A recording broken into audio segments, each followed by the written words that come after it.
Assalamualaikum warahmatullahi wabarakatuh. Jumpa lagi dalam channel saya. Oke, dalam video kali ini kita akan belajar membuat website atau web programming. Nah, di sini kan kita akan membahas jalur untuk menjadi web developer. Nah, untuk membuat sebuah website itu yang utuh, yang enak dilihat dan menampilkan informasi yang tepat, nggak perlulah mempelajari semua materinya dulu. Ada juga materi minimal yang harus kita pelajari untuk membuat web yang utuh seperti tadi. Oke, langsung saja di video kali ini kita akan melihat urutan materi yang harus dipelajari. Nah, yang pertama yaitu kita akan mempelajari internet dan teknologi web. Di sini ada beberapa materi mulai dari HTTP, www, web browser, dan web hosting dan nama domain. Nah, yang harus dipahami seperti pengertian HTTP itu seperti apa, pengertian www itu seperti apa, pengertian web browser itu seperti apa, dan memahami beberapa terminologi yang ada di dalam internet atau teknologi web ini. Oke, ini langkah yang pertama. Dan kemudian untuk langkah yang kedua yaitu kita akan melakukan persiapan tools pendukung atau software untuk coding membuat web. Nah, di sini ada kode ada tiga materi. Yang pertama itu kode editor, kemudian web browser, dan design tools. Nah, untuk kode editor itu berfungsi untuk mengetikkan baris-baris kode. Kalau web browser itu ada 4. Yang pertama itu ada Google Chrome, ada Mozilla Firefox, ada Safari, dan ada Opera. Nah, sebagai seorang web developer kan, web yang akan kita buat digunakan oleh user yang kita tidak tahu memakai browser apa ya teman-teman. Maksudnya sehingga kita harus paham perilaku tiap-tiap browsernya. Kemudian desain tool. Seorang web developer diharuskan mempunyai kemampuan untuk menerjemahkan desain yang dibuat ke dalam codingnya. Bisa memakai Figma, Adobe XD, dan Photoshop. Ini untuk langkah yang kedua. Kemudian untuk langkah yang selanjutnya itu kita masuk ke HTML. Nah, HTML ini merupakan sebuah bahasa pertama yang dipelajari untuk membuat web. Karena pada dasarnya struktur dan kerangka dasar dibuat dari HTML dan harus dipelajari. Nah, dalam materi ini di HTML ada 4. Yang pertama yaitu tag dan atribut, kemudian form dan tabel, lalu semantik HTML, dan accessibility. Oke. Ini 4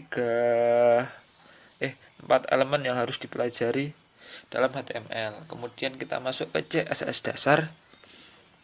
Nah, tadi kan kita belajar struktur halaman di HTML. Kemudian di CSS dasar ini kita akan belajar menghias halaman supaya lebih menarik lagi dan lebih diminati oleh user atau orang lain. Di sini kita belajar 3 materi di CSS dasar mulai dari selector, kemudian property, dan specificity.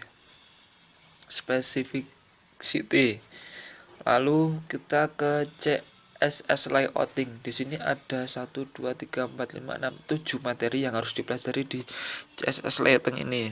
Nah, di sini kita akan belajar menempatkan elemen yang sudah dipilih ke posisi sesuai keinginan kita. Ada di display dan dimensi, kemudian box model, position, responsive web design, kemudian CSS unit, flexbox, dan grid system. Oke, selanjutnya yaitu kita akan mempelajari CSS 3 atau di teknologi terkini. Nah, di sini ada 3 topik yang terkait dengan transisi dan animasi, mulai dari properti CSS 3, lalu transisi dan animasi, untuk membuat web ini lebih interaktif lagi. Lalu selanjutnya yaitu kita akan mempelajari CSS frameworks. Dan di sini ada 4 topik yang harus dipelajari. Nah, sampai langkah membuat CSS framework ini seharusnya kita sudah bisa membuat sebuah web yang utuh seperti tadi. Nah, dalam CSS framework itu kita akan mempelajari bootstrap, kemudian materialize, kemudian foundation dan Bulma. Lalu kita akan mempelajari version control system menggunakan Git.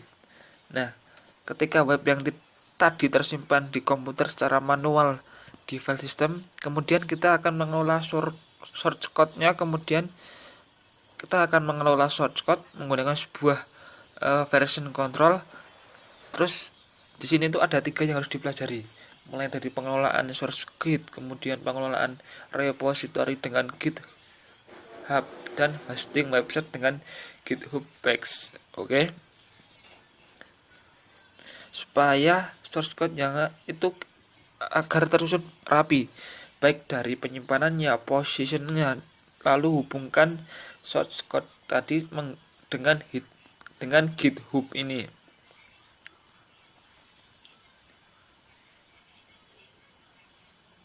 Kemudian kita belajar hosting web dengan GitHub Pages agar web kita itu bisa diakses oleh semua orang. Oke. Nah, di sini merupakan materi minimal yang harus kita pelajari untuk membuat sebuah website yang utuh dan interaktif. Oke, terima kasih, semoga bermanfaat.